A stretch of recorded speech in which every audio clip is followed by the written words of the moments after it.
Ada dalil pengalaman, itu dalil juga. Bapak yang punya pengalaman hidup lebih panjang daripada saya, itu dalil hidupnya lebih banyak daripada saya. Tapi yang bikin kita beda di sisi Allah bukan dalil itu. Yang nomor 4, dalil zauqi, dalil ruhi, dalil qalbi, dalil yang masuk ke kalbu. Coba di Quran cuma dikatakan iza dzukirallah wajilat qulubuhum, disebut nama Allah kalbu bergetar. Kertasnya bergetar nggak? Disebut Pak di Quran surah Al-Anfal ayat 2. Disebut nama Allah, kalbu bergetar. Benar? Udah bergetar belum? Disebut nama Allah. Loh kok enggak? Enggak bisa dilihat di sini, Pak. Rasain sendiri. Cicipi nama Allah itu, lalu rasakan getarannya sendiri. Kalau enggak, berarti belum dapat dalilnya. Dalil bahwa nama Allah membuat getaran di kalbu. Nah, yang sudah dapat ini sudah bakat bisa melihat dirinya, bisa melihat kelemahan dirinya, insya Allah ya. Nah, kembali ke yang tadi, Ibnu Taillah mengatakan, engkau dibukakan, dikasyafkan kelemahan dirimu lebih afdol daripada engkau dibukakan alam gaib, gitu ya.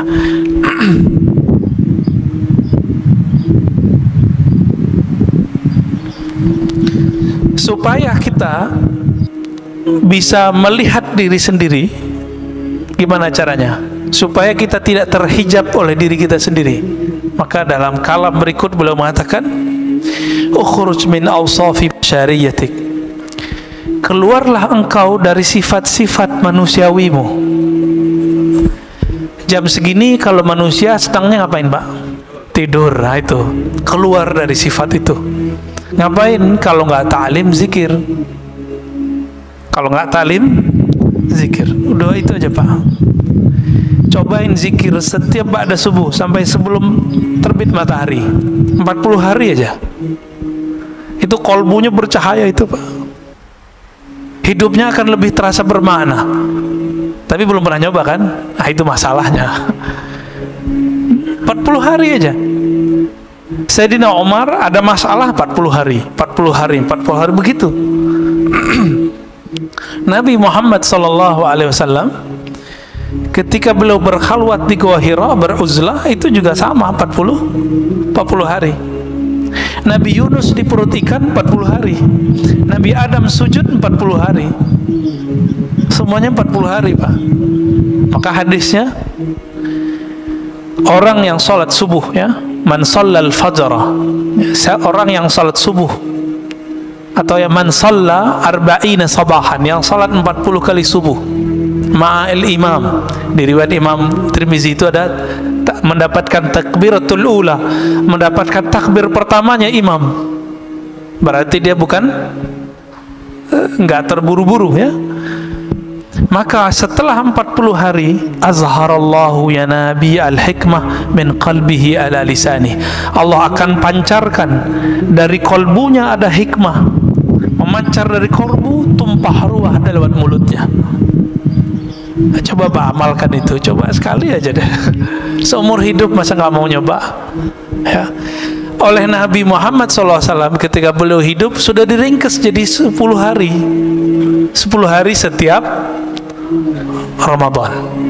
Kalau sanggup kita 40 hari, itu kita udah bisa, Pak. 4 kali Ramadan nggak perlu itikaf, nggak apa-apa ya. Efeknya hampir lebih dahsyat 40 hari itu. Tapi karena Nabi memberi rukhsah kepada umat, karena umatmu mau cari Lailatul Qadar mulu ya, maka dapatlah itu 10 hari. Jadi kata beliau, Ibnu Taillah Sekandari, ukhruj, keluarlah kamu dari sifat manusiamu, malas, ngantukan. Tapi hadir di sini ngantuk aja dapat berkah ya. Ketiduran dapat berkah insyaallah. Kenapa? Hadisnya sahih riwayat Imam Bukhari. Allah mengatakan Allahumma shalli alaihi, ya malaikat ya, Allahumma shalli alaihi. Setiap kali ada orang duduk di tempat sholatnya, maka malaikat berdoa, Allahumma shalli alaihi, ya Allah sampaikan salawat kepadanya, rahmati orang ini. Allahumma rahamhu, Allahumma ufir lahu, ya Allah rahmati dia, ampuni dia. Kita duduk aja Pak, maka enak tuh tidur lagi taklim tuh enak. Didoain malaikat. Tapi yang bangun lebih enak lagi. Sifat basyariyah apa yang dikatakan di sini? An kulli wasfin mutanaqidin li'ubudiyatik. Semua sifat-sifat yang berlawanan dengan penghambaan diri kepada Allah. Males, lawannya apa? Rajin ibadah. Maka sifat males ini ya turunannya males tidur. Kalau anak kampus males ngapain? Nulis skripsi Pak. Oh nggak bisa fokus. Gimana mau fokus? Handphonenya main terus. Ini anak-anak kampus nih. Nggak bisa fokus. Kenapa? Karena main game terus, YouTube terus. Akhirnya nggak bisa fokus. Mau S1, S2, S3 sama. Ya, jangan dikira dosen-dosen yang lagi, kan dosen-dosen itu disuruh kuliah sekarang untuk S3. Itu juga kecanduan main handphonenya lebih dahsyat daripada anak S1. Pas masuk kelas kayaknya paling bijak gitu ya, ngata-ngatain mahasiswanya biar nulis skripsi, disertasinya nggak beres. Sama aja bohong ya. Tapi lumayan, S1 udah lewat ya, lumayan kan. Supaya apa? Supaya apa kita melawan sifat-sifat yang berlawanan dengan ubudiyah itu? Linida'il haqqi mujiban. Supaya kita mampu menjawab panggilan Allah Subhanahu wa ta'ala. Setiap sepertiga malam terakhir itu ada hadis yanzilu Rabbuna, Allah turun. Jangan usah dibayangin Allah turun, karena Allah bukan benda ya. Allah bukan benda, jadi nggak usah dibayangin. Lalu Allah berfirman, adakah yang bertobat, aku akan terima. Adakah yang minta hajatnya, aku akan tunaikan. Adakah yang minta perlindungan, aku akan beri. Jadi nggak usah ke dukun Pak ya. Dukun tertinggi itu ya sepertiga malam terakhir itu. Nggak usah jauh-jauh. Cuma karena kita tidak mau mengikuti jalur ini, maka kita menjadi budak selain Allah Subhanahu wa ta'ala. Wa min hadratihi qariba. Dan kehadirannya Allah terasa dekat. Kenapa sepertiga malam terakhir itu spesial? Karena di saat itu tidak ada gelombang suara dari yang lain. Orang nggak tertarik Pak mau buka handphone, kecuali yang lagi riya. Tahajud yuk, dalam hatinya tuh terbersit tuh. Terbersit, coba aja cek sendiri ya. Ayo bangun tahajud. Itu setan ngomong Pak, karena setan ada dalam diri kita. Ayo bangunin orang biar kelihatan kalau kamu udah bangun.